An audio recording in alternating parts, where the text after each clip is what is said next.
Savez-vous que d'après l'OMS, un tiers de la population mondiale serait infectée par la bactérie de la tuberculose?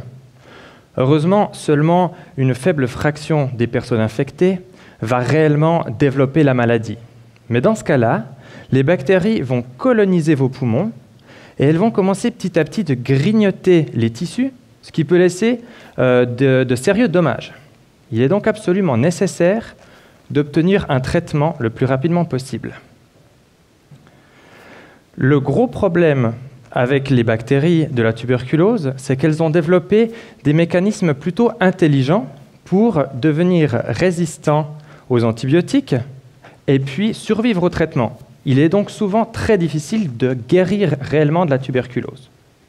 Un second gros problème avec les bactéries, c'est qu'elles sont si petites qu'en général, on ne peut pas les voir.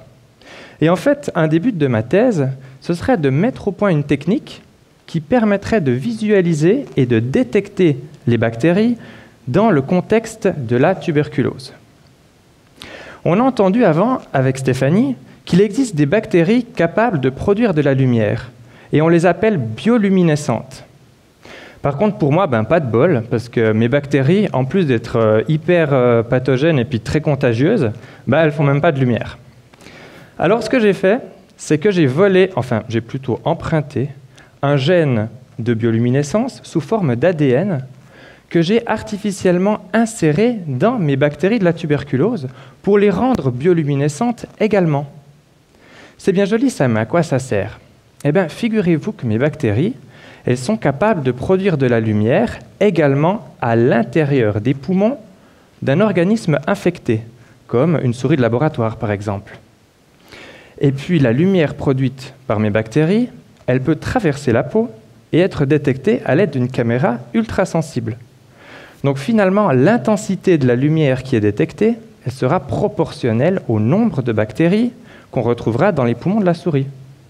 Donc à partir de ce moment-là, on peut essayer d'administrer un nouveau traitement à cette souris, par exemple, ou bien tester l'efficacité d'un nouveau vaccin. Et le truc qui est bien, c'est qu'on peut suivre en temps réel l'évolution de la maladie simplement en mesurant un signal lumineux. Donc tout à coup, si la lumière s'éteint, ça veut dire que nos bactéries sont mortes. Et du coup, ça veut aussi dire que notre médicament fonctionne plutôt bien. Et du coup, le tour est joué. Laissez-moi quand même vous dire un fait. Pendant les 3 minutes qu'ont duré ma présentation, 6 personnes sont mortes de la tuberculose quelque part dans le monde. Donc j'espère vraiment qu'avec cette technique, on pourra découvrir beaucoup plus rapidement des remèdes beaucoup plus efficaces et gagner la guerre sur la tuberculose. Merci.